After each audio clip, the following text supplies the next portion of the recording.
Welcome back to another edition of Cape and today, folks, as always, I'm with Erika Brown, the publisher and editor of The Cricket, coming to us from our office in beautiful downtown Manchester by the Sea. Hello, Erika. Hey, Kory, how are you? I'm great. We have another jam-packed edition this week. There's a lot going on. We'd be remiss not to talk about the ceremonies regarding 9/11. Oh, yeah, there were some really beautiful ceremonies. It was tough weather because we've had such tough weather, right? The last like 10 days. So it was kind of like gray, but that's probably appropriate. And we attended both the ceremonies in Manchester and Essex. I went to the Essex one, and Paul Clark, who is our assistant editor, went to, he always attends the Manchester one. And it's nice. I think maybe because of COVID, the 9/11 ceremonies have kind of flagged a little bit maybe in recent years. This year, it felt like there was kind of new energy, and that felt good. Over in Manchester, Jake McNeely, who's our new fire chief, it was his first 9/11 as our chief, so that was kind of notable. It went really well. He, of course, was a firefighter and is a resident of Essex. He was in Essex and now has moved over to be the chief, take the top spot. I happened to be over in Essex, and his name came up actually at the fire station there, and people were really talking. And it was nice to hear this because they didn't know who I was. They were talking about the nice kind of knitting between the connection between Manchester and Essex, and about how it's becoming stronger. And that's a nice kind of component of it to have him along. So that was kind of nice. Bruce Tarr was at the ceremony in Essex, which I don't remember seeing him in past years, but that was lovely to see him, and it kind of lent itself a little bit of it was a nice addition as well, sort of that new energy I was just talking about. So yeah, it was good. I hope that continues. I think there were some young people at Manchester, like Paul was commenting that his favorite thing about the ceremony over in Manchester was the fact that there were some people, young people there who weren't even alive at 9/11 22 years ago.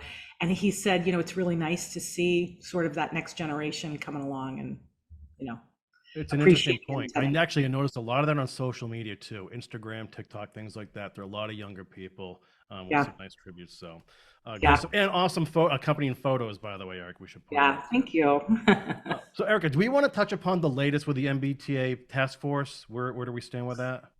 Yeah, it's they're making their way. They're really starting to hit sort of some momentum in Manchester. Essex, of course, we don't have to deal with that because they're already in compliance because they successfully lobbied the state to have a new category created, which is called MBTA Rural Adjacent. So they're kind of out of the game.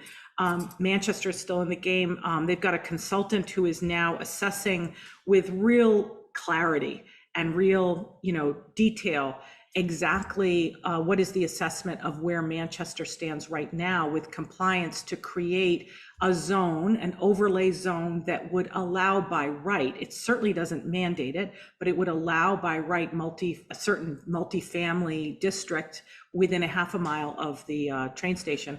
One thing, it's interesting, a couple things that are coming up now, and of course they're driving towards the April town meeting, or April or May, the annual town meeting, to try to take a first bite at the apple with approving this or not approving this. And remember, the deadline for the state, and this is a law, we have to respond by the end of 2024. So having a consideration of this by the town in April, if things don't get adopted or there's confusion that allows it to say, we don't want to decide right now, it gives another 6 months to have another town meeting before the end of the year.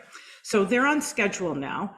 And the real discussion is whether or not to approve it or not. And the truth is, the town with its current zoning may already be pretty close to complying. And that's good news, but we're going to wait for the consultant to see. The second thing is you don't have to say yes, but the state is making it really hard for you to say no. I think there's a precious few towns, and I've got to double check this actually.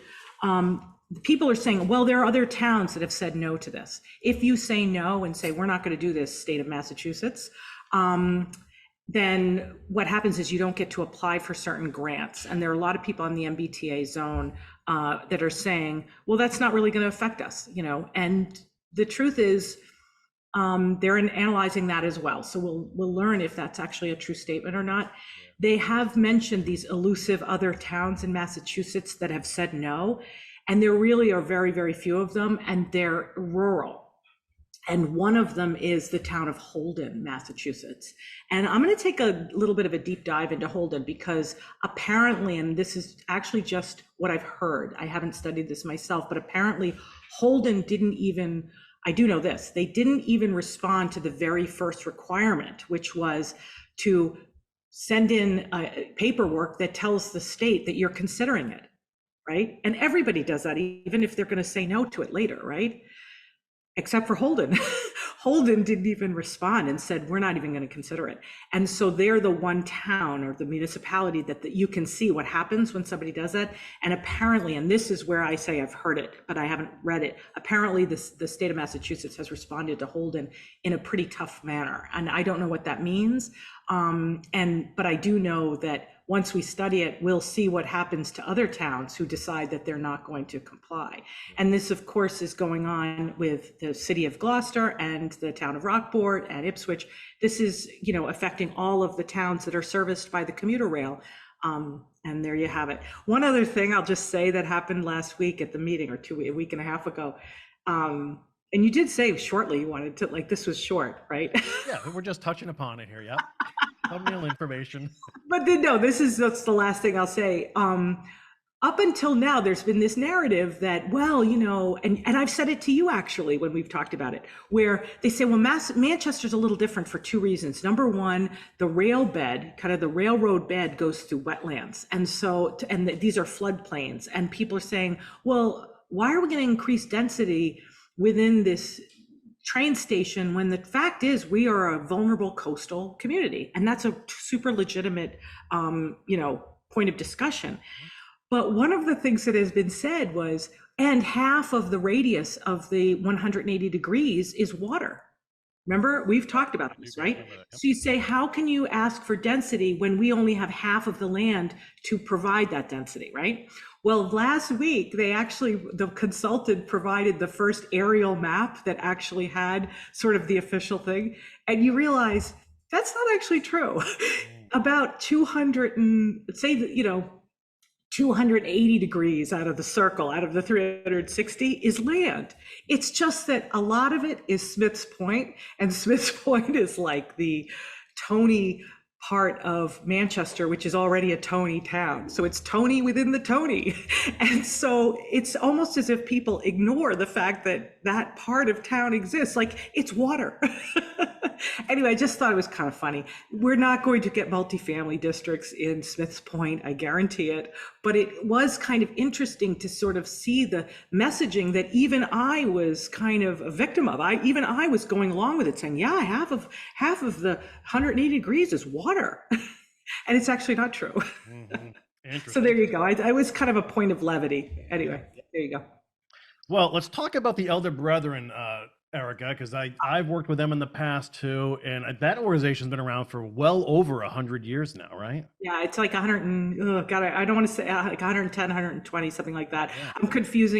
I may be confusing it with the Manchester Club, but yes, you were the title speaker a couple of years ago, if I remember correctly, right? Yeah, and I think the requirement is you have to be at least 49 years old and a Manchester resident.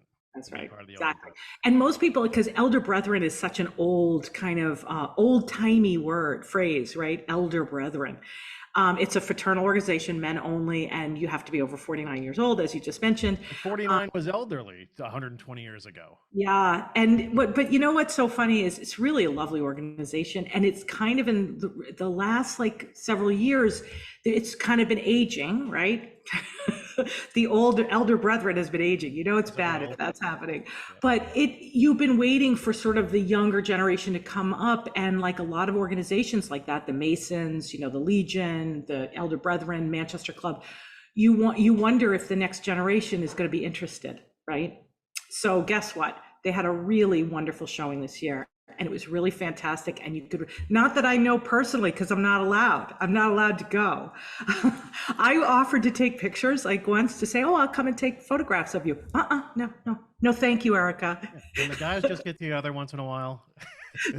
Men only, no girls allowed. So anyway, it was really great to see that there's that next generation is kind of coming up, kind of similar to what we were talking about with the 9/11. But the guys were all there. Alan Kirker, who's the commander of the American Legion Hall, the Admiral Bailey American Legion Hall in Manchester, which is so awesome.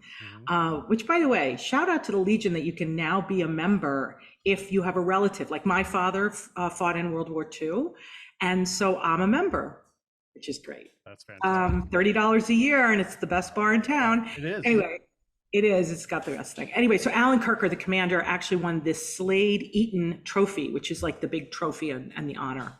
So that was great. And then another highlight was that Gordon McDougal, our own Gordon McDougal, 100 years old, he received the cane, but this is the Elder Brethren cane, not the Boston Post cane. We have two canes. Elder Brethren cane is for the eldest male, and the Boston Post cane is now for the oldest resident, regardless of gender. And Alice Nahadas, who would have been 101 this week, actually was the first woman to receive in the history of Manchester the Boston Post cane last year, and sadly she passed a couple of weeks ago. So in any case, Gordon McDougal got the cane, and everybody Gordon, and so that was great. So it's really great. And it took place at Chowder House, the Chowder House at Tux Point, which, by the way, we were talking earlier, right? Yeah. But tonight is the big night that the select board is going to make the decision on whether or not the rotunda is going to stay a rotunda or be a gazebo. With the rotunda. Is it going to be a rotunda or a gazebo? That's right. Just ask Cindy Reza how she feels about it. But yeah, so the whole thing was happening. It was really nice. Shout out to the Elder Brethren. We love them. Yeah, very cool. Okay, and lastly, Erika, two important golf tournaments coming up. Oh yeah, there's like golfy. That was almost the headline I put on the front page. Golfy. Yeah.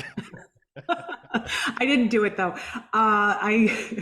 It's actually two golf tournaments that are coming right up. One is like this week this weekend. It's the Manchester Essex Rotary golf tournament. And then the next one is on the 3rd of October. So people who love golfing, there's two really awesome golf tournaments coming up for charitable organizations. And both of them, the Manchester Club one, sorry, I should have mentioned, is the one in 2 weeks. Both of them have like great dinners following it. You know, like the Manchester Club has like a lobster steak dinner afterwards at the Legion, and the Rotary Club has a steak dinner afterwards. And it all goes, for both organizations, it goes towards scholarships for local students. So you gotta love that, nice. Right? Yep. Great stuff as always, Erika. We'll talk about the rotunda decision next week. Yeah, I think that's gonna be a biggie. Make no mistake.